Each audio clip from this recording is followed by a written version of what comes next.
Today's travel day and we're taking you with us. We're going about 145 miles to Flaming Gorge Reservoir. We're going to be off-grid for a week, camping, hiking, and boating. But before we do that, we've got to pack everything up and get on down the road. If we haven't met before, we're the Shinpaws. We're a family of 4 who travels full-time, so we can make memories now. If you don't travel full-time like us, packing up your home every time you change locations can seem like a very daunting task. In the beginning, it can feel that way, but we've done this so many times that we have the process down, and we're going to show you what it takes to pack everything up, roll down the road, and get to our final destination. Be sure and stick around to the end. It's travel day. That means things will not go as planned. Where do we start on moving day? I start from the back and work my way forward. Sarah's still sleeping, so we shut the doors while we were getting ready and having some breakfast this morning. Now it's showtime. We started 10 or 12 years ago. Our very first camping experience was in a borrowed pop-up camper, and we had to manually crank it for everything to come up. So we've come a long way. In the bedroom, most important things that I'm going to check is that my closet door is closed and latched, that all the cabinets are shut. We've already put the bed up, and I kind of glance at the end tables and make sure there's nothing that's going to fall off. I do like to close the windows on a travel day.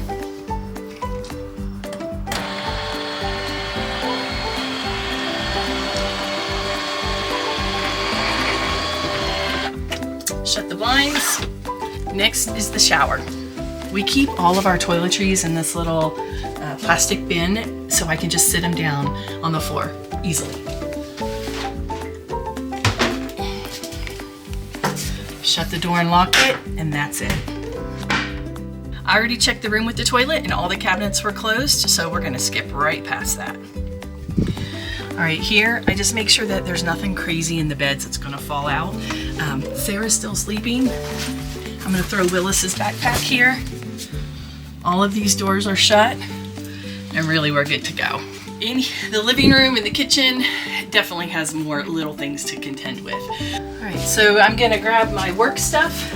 Even though it's the weekend, my work bag kind of is a collect-all on a travel day. So I'm gonna throw it up here in my seat. And I'll have everything I need as we go down the road. Staying over here, I'm gonna make sure this table is all the way in.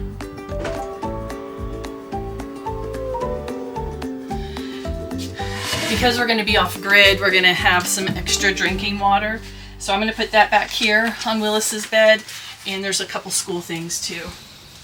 The kids do a great job keeping all their stuff put away, and on a travel day we do use their bunks to store anything that we just don't want in the way out here. Over here, all of my little pretty decorations go under the sink.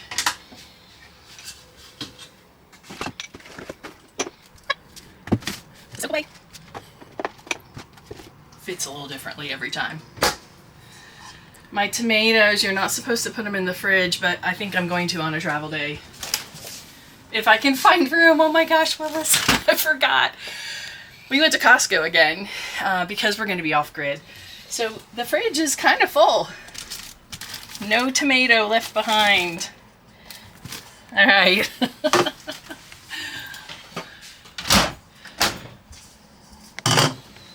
Perfect. Dad's coffee, right? Because he always has to have his little pumpkin spice and everything nice for the road. And my water. While we're up here, I'm gonna go ahead and get the shoes in the bin and carry it so I don't waste a trip back and forth.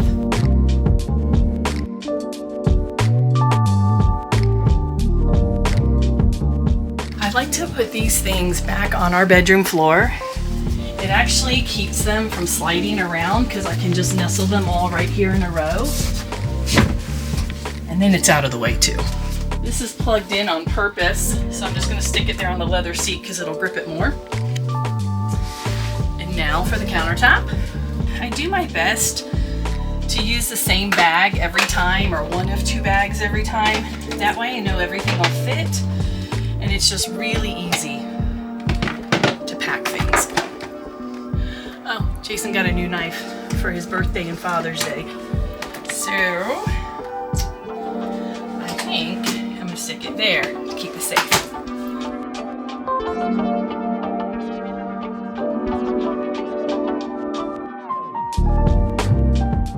And back to the bedroom we go.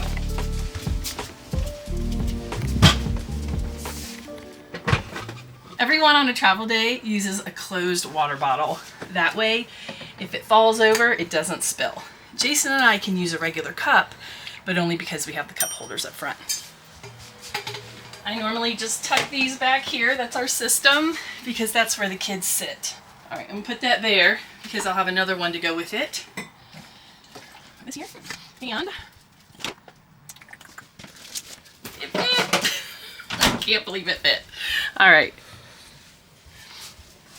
We forgot to unplug the fire stick one time. That was not good. We put all these little things in the drawer under the seat.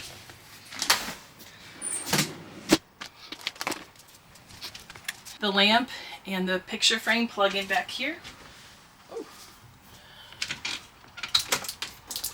This is really nice because the cords hang back here and I tuck them behind the driver's seat so I don't have to look at them.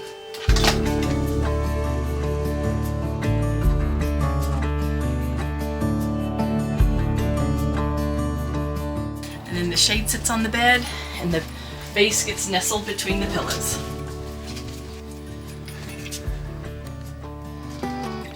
It's worked every time. So as I look over, we are going to move the trash can. It goes here in the middle. Only after we take out the trash.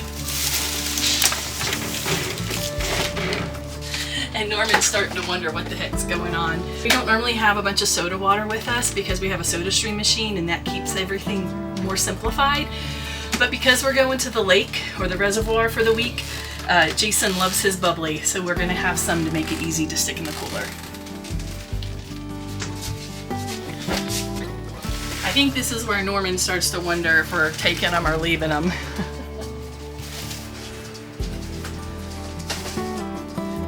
Don't worry, we're gonna take you. All right, so other than the pair of sunglasses, which I'm gonna sit here by the cell phones, we're ready on the inside. We're ready to work on the outside. We're gonna take the trash out, and babe, it's time to start the bus. Before we start our motorhome, there's a couple things you need to know. Our entire system is driven by air. We do not have jacks on our motorhome for leveling. We actually use airbags to raise and lower so that we're completely level in a spot. Our slide will not work without air.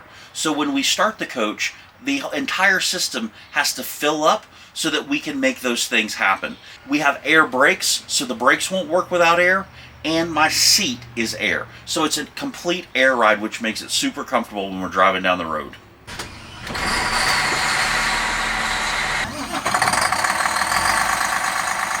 You notice the beeping? That's the air system filling itself up. So we're gonna go outside while the airbags fill up, and when it's done beeping, we'll know it's okay for us to leave. The day before, we get a head start on anything we can. Jason's grabbing the inflatable paddle boards. Wills is gonna stick them in the back of the truck. That's where they go on a travel day. And then after this, we're gonna get the e-bikes on the back, and that'll make for a much smoother process in the morning. To make life easier on us, we put some things in the back of the truck on a travel day. We could make all of it fit in the bays, but it's just so much easier to use the back of the truck. Since there's 4 of us, we do have more things than if it was just Jason and I traveling, but we also have more hands to help. All right, Jason's gonna grab out our leaf blower. We use it all the time. He's gonna blow the rug off, so when we fold it and stick it in the back of the truck, it's nice and neat.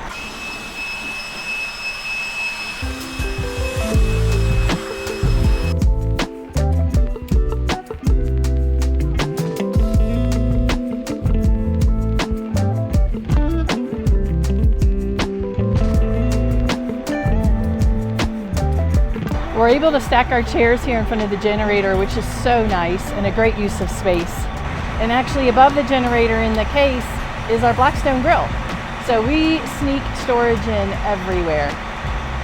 And Willis is securing these straps so that way when we open the bay, the doors don't come crashing out at us.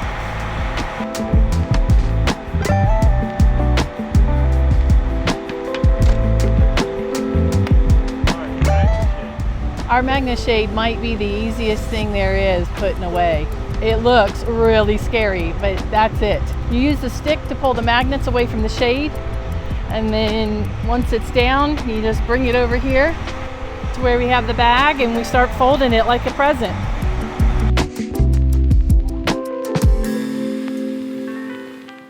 These are the smaller window coverings and the windshield wiper covers, and you just tuck them in at the end and then roll it up and slide it in the bag. Takes a few minutes, but it cuts down on so much heat coming in the front windows.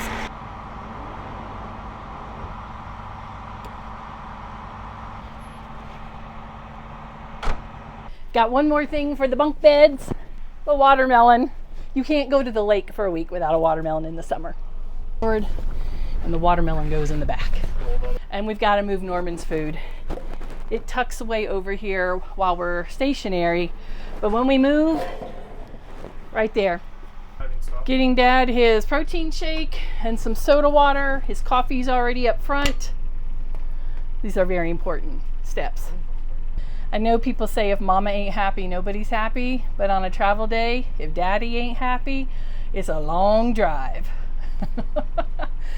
Everything's out of the way. The floor's clear. We swept it a day or two ago and there's nothing major in the way, so we're going to go ahead and put in the slide.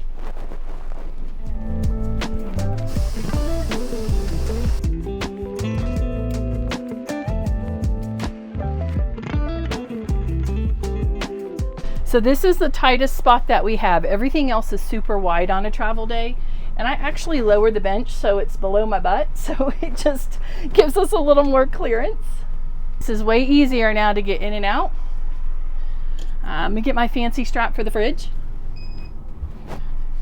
We have a residential refrigerator and our converters didn't put any kind of safety latch on it. So we have this really simple Columbia belt that we put around the handles. And when you tighten it, it's not going anywhere. We also have to do one more thing. Our dishwasher is supposed to lock. There's supposed to be a button that you push, and it just has never really done that.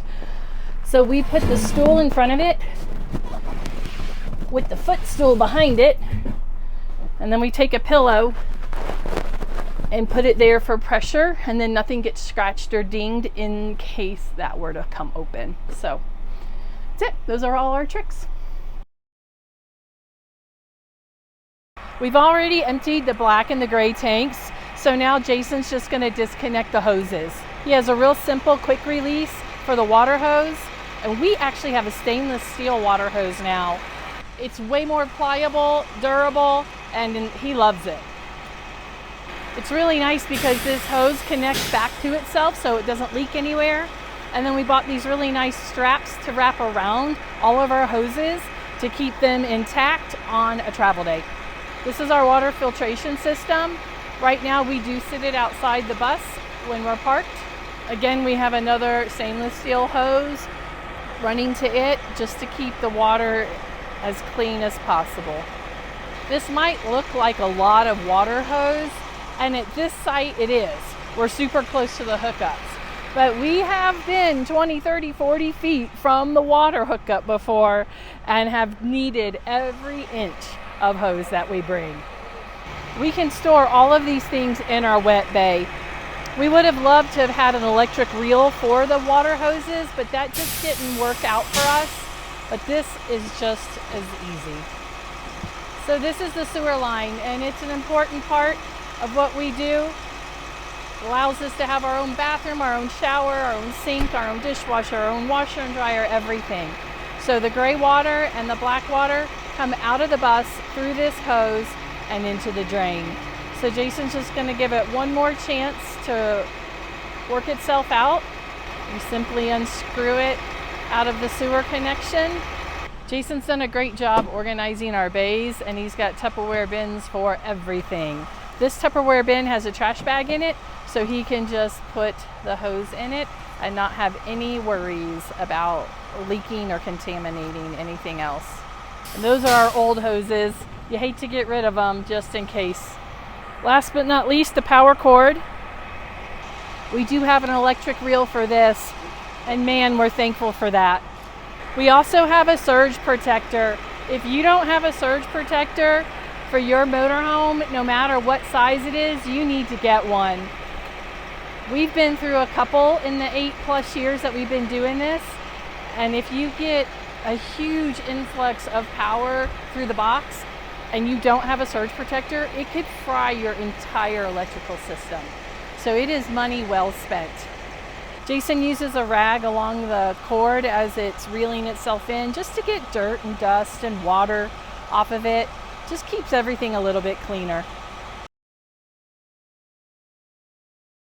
I'm having deja vu of all of the days of lugging around 30 and 50 power amp cords in our other rigs that didn't have the electric reel. And I tell you, by the time you get done wrapping those up, some days you are just dripping with sweat. So having the electric reel here is a true lifesaver. And Dad always has some soap in the back, and then he can just go over to the water pedestal and wash his hands. Okay, babes, time to do a quick walk around.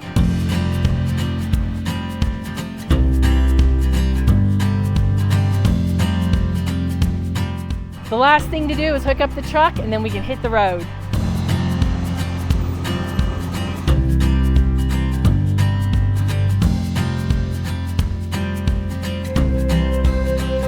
We've got hooking the car up down to a science. I've got my cheat sheets in here. I followed the instructions in the book, and then I just rewrote them in my words. So I use this every time. I stay in the truck. Jason does all the outside stuff, and we'll be off in no time. We have a tool bag just for hooking up. Everything Jason needs to hook up the truck to the back of the bus is in there, plus some troubleshooting tools too.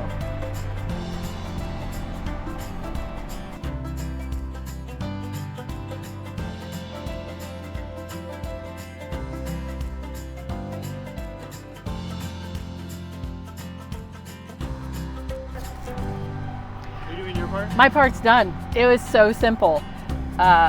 Literally, the hood is popped, waiting for Dad to disconnect the battery real quickly, and then I'll put it in park, and we're done.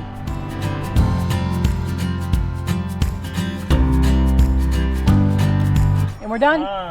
1:53. I mean, it's ridiculous how quick we can do this with all of the right tools in place. Got Dad's straw for his coffee. Great job, babe. Now that we're all hooked up, we just gotta test everything before we pull out of the RV resort. What I mean by that is Jason's gonna get in the bus, turn all the lights on. I'm gonna make sure that the turn signals are working, the brake lights are working. Then he's gonna roll forward a few feet, and I'm gonna make sure that the wheels on the truck are actually going around. And so long as all of that checks out, we'll be good to go. And a lot of times we just communicate through the mirrors. We've done this so much, we have little signals, and that works for us. Cell phones are our next step, and then if we're in a really bad reception area, we do have walkie-talkies that we could use. Okay, we're all set. So we're using our Garmin GPS. I like this Garmin because you can plug in your motorhome dimensions, and it will keep you on a safe road. So I use Google Maps. I reference it with Apple Maps to make sure that I have everything in order, and then I put it here. So right now I am looking for the exact address. So now as I'm typing this in, it's very simple to use. And then I always double check the route. I always double check it against what I have, just to make sure that I'm on the same page. So this is taking me a route that I was not expecting to go at all.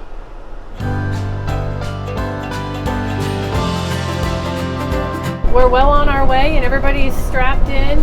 The kids typically sit on the couch because there are lap belts, and Norman is sound asleep. He knows exactly what to do. Let's take a quick peek on the truck and the backup camera, and then we can relax and enjoy the ride for a minute.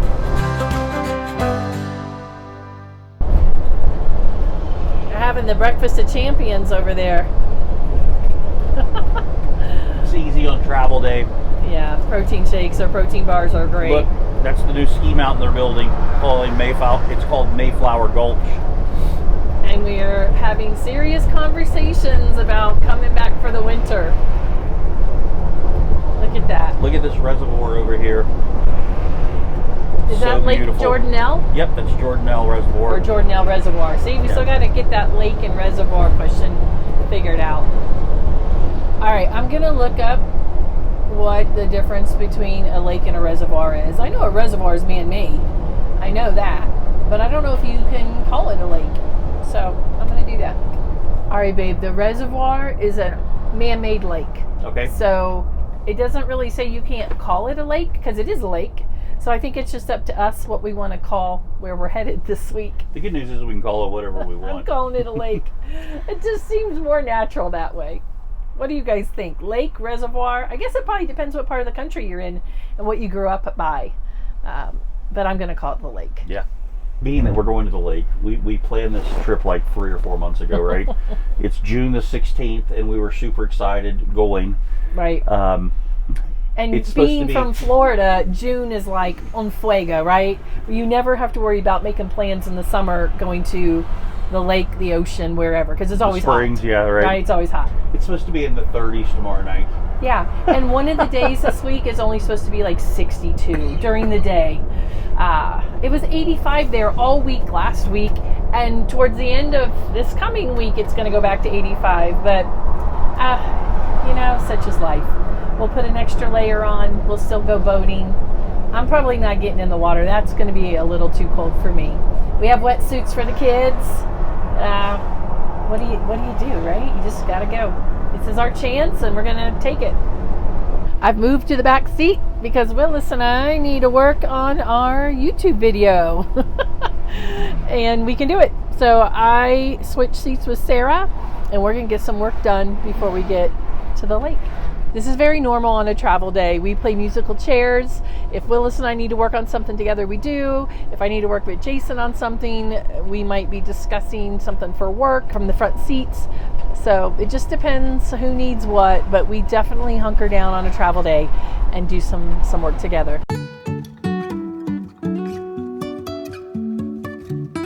We just pulled in a rest area. Jason's going to get out and stretch his legs for a minute. Normie's going to take a little walk, take a potty break too, and then we'll get right back on the road.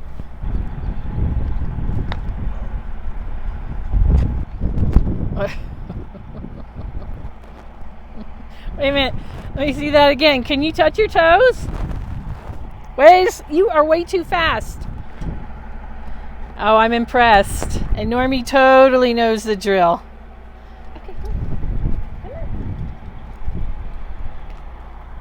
Seems like we're the only ones here today, which is awesome. We do take up pretty much the entire space here at the rest area. But something else we do every time we stop is we take a full walk around the bus and just make sure everything looks right. Make sure nothing's dripping, leaking, just kind of look for the obvious. But anytime we stop, we just always pay attention. And remember these things? This bike rack has never failed us, but we definitely keep an eye on it.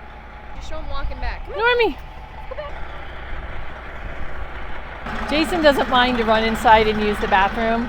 It just gives him an opportunity to stretch his legs a little bit more, but not me. Unless it's just a necessity, I'm staying in the bus.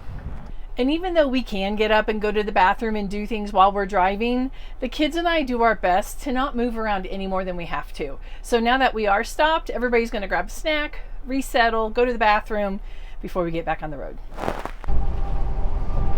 Woo! Not ours, but we're getting closer. This picture window is the best. The best when we're parked. It's the best when we're traveling. We use the open road discount program for fuel, and so the Maverick here was on our app. It says it's $3.45 for diesel, but I think, big chunk out of the road. But I think we'll end up paying $3.28 is what I think the app said. So this is really nice. It's a small Maverick, but the truck and RV section is right here. Jason's looking for water before we commit to the gas because we want to fill up our tanks while we're here. Well, it doesn't always go as planned. We pulled in the front, but based upon where the water is here, we pulled back out of the gas station, came down the side road, and are entering from the rear. Well, we fit like a glove, which is kind of how it feels almost every time. And there was no waiting, so we should be out of here pretty quickly. The really cool thing about this Maverick is that the water fill up is right here by the fuel pumps. So Jason's going to be able to accomplish both things at the same time. And they have a drain. Where's the drain? So we're dumping our fresh water. This is all fresh water from the campground this morning. It's well water and it just doesn't taste good. And we're going to be cooking and drinking with this water this week. So we gave ourselves just enough in case we needed to use it as we were driving today. And now we're going to start over. I don't know that we've filled up water and fuel together before, so it's just causing a little bit of confusion. But at the end of the day, we've got the green diesel nozzle going in the bus, and that's what's most important. Willis is going to go inside and fill our water bottles up with ice. Thank you, buddy.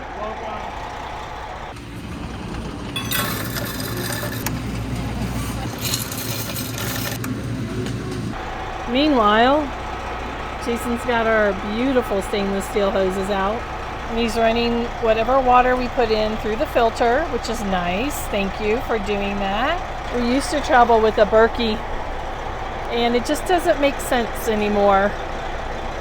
I really don't want to have it on the counter all the time, and it's just one more thing to put away and get out. What? The water doesn't work. The water doesn't work? Ah! We counted on that. Is there water at the campground? I don't know, but there's another one of these up the road. Well, it just keeps getting more interesting. So the water doesn't work.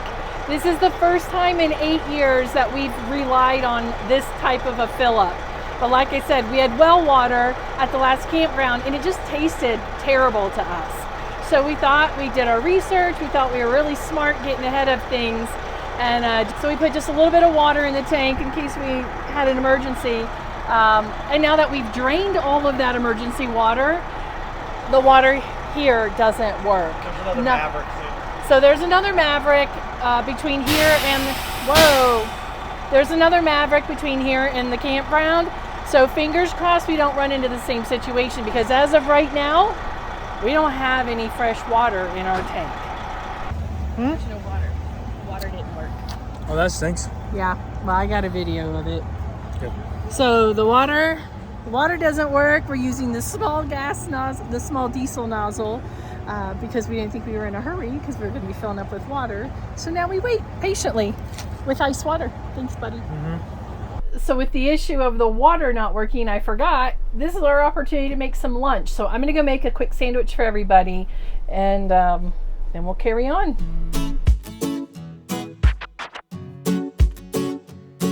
One of the things that we do to make sure that our items in the refrigerator don't move a bunch while we're going down the road is I have almost everything in a plastic container.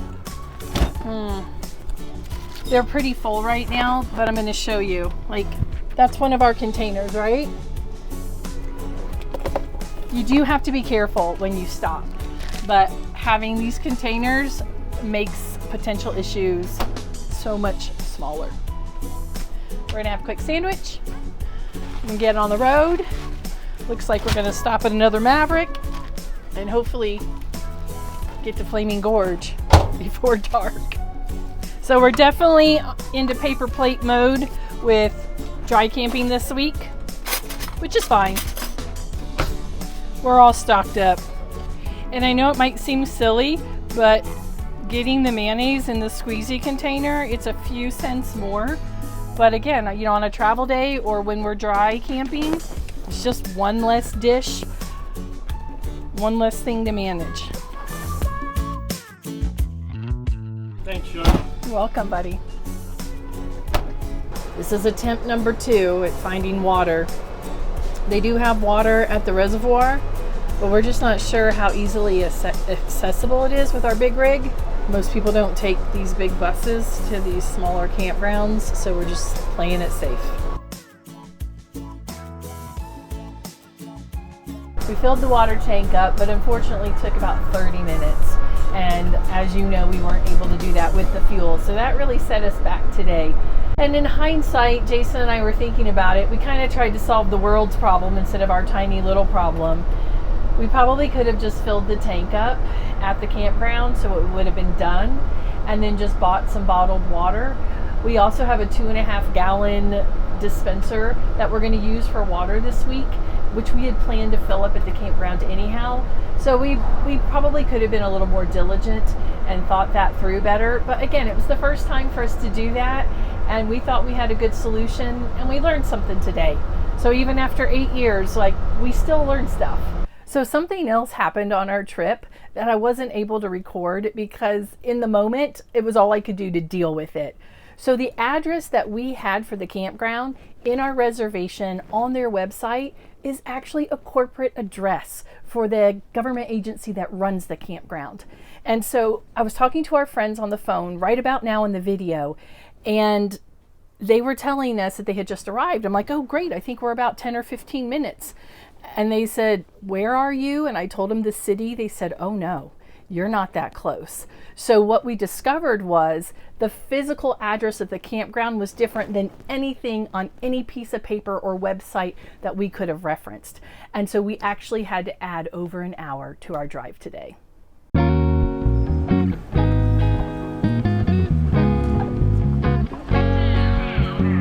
We're just outside the entrance to the campground. We're going to unhook, pull in, and then we'll do everything in reverse from this morning.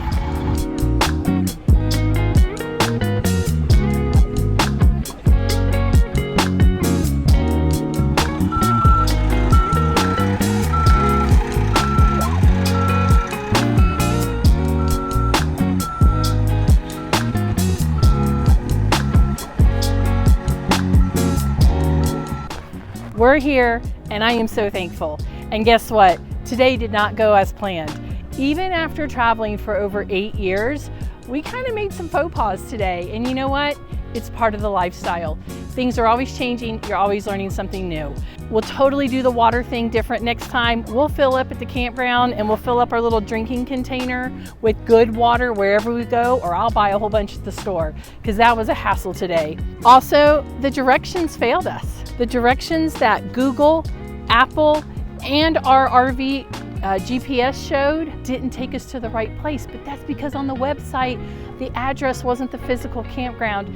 It must be their corporate office. So we ended up driving an extra hour to get here. But you know what? It's beautiful. It's still totally worth it. I'm gonna go way back to this morning when I said, knowing you're going somewhere really cool makes it totally worth it. All of the effort it takes to move and travel and do this lifestyle is so worth it because of the places that you get to go. So I hope you go make some memories now with your family and friends, and we'll see you on the next adventure.